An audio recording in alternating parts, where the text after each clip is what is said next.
here. So altogether, it's a bit of a renaissance of substance. Before it was all about emotional brand values. Rational arguments were not an issue. Now we have to deliver reasons why to the consumers. What about the media? Well, media behavior remains largely unchanged, but internet is the big winner. So people will use more the internet. They'll be spending probably more time at home, reading the news on the internet. They might still look or watch a lot of television, but online being definitely the winner in the crisis. There will be a hard time for magazines, particularly those ones you have to pay for. And cinema might also suffer because people won't go out that often. But online will definitely be the winner. Also in terms of media and media prices, the media is fighting to secure their revenue, which is reflected in the rate card. However, media is highly negotiable, and advertising strategy to hold back budgets has resulted in media starting to panic and slowly giving in.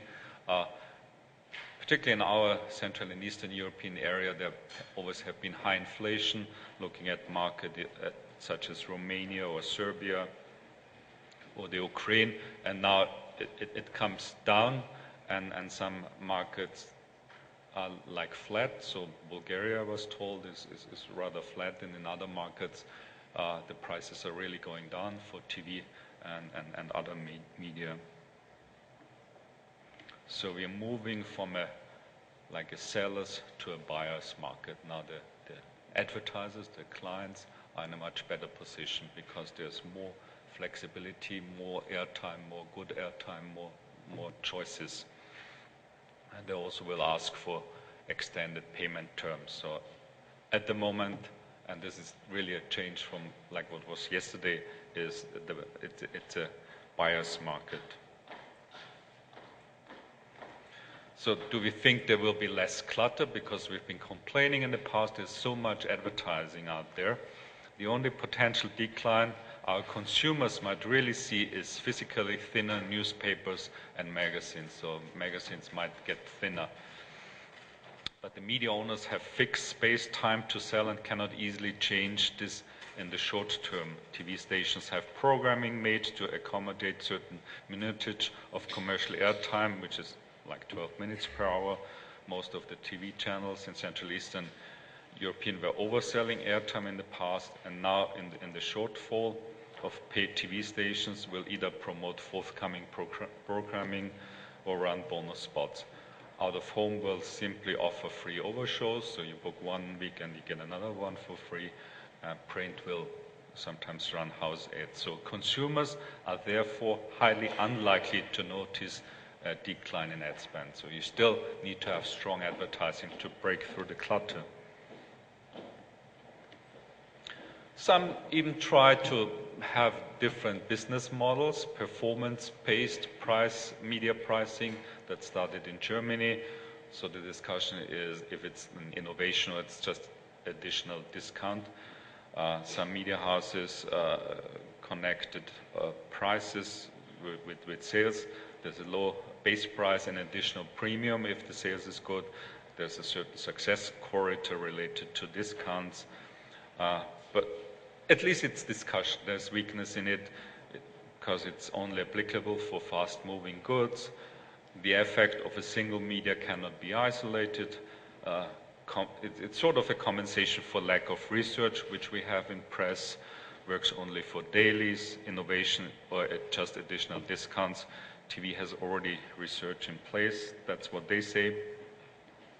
Also interesting, we see new alliances like out of home and radio take the chance. Also an example from Germany.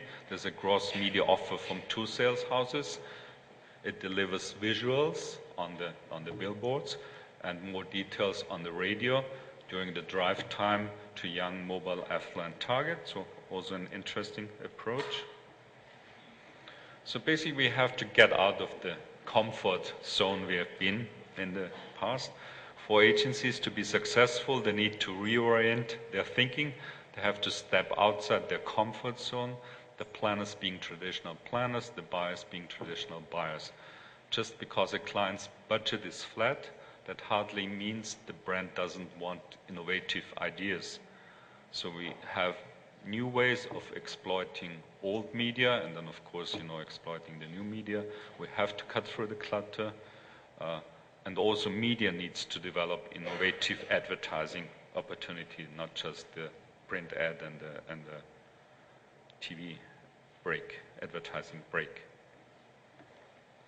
So we're all looking for greater accountability for demands for return.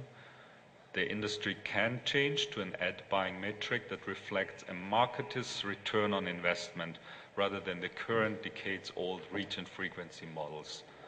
From cost per thousand audience to how many people come through the purchase funnel into my store as a result of this campaign. So money will flow increasingly to those media able to answer that question. So we need smarter planning. We all have to keep learning more about the customer, both the consumer of media and the customer at retail.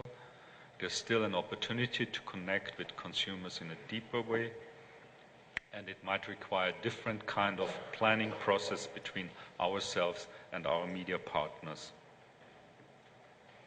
And further down in the future, or it will stay a dream forever, maybe you should get shorter but better measured ad breaks, particularly in TV, so you pay what you really get, and all media should be measured in like a comparable, consistent way.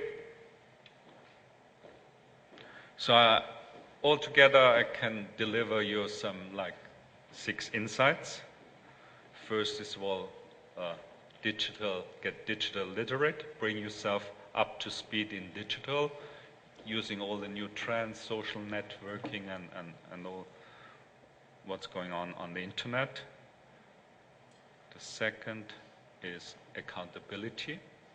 So you always have to see what really works, explore return on investment. We need stronger ideas concerning the message or the media or the targeting. Smarter people, so training, to use the time to train yourself or train your people. Always think about, it's not just surviving the crisis, you should think, what's the strategy to get out of the crisis in the pole position. And the last one, it's a rather personal one,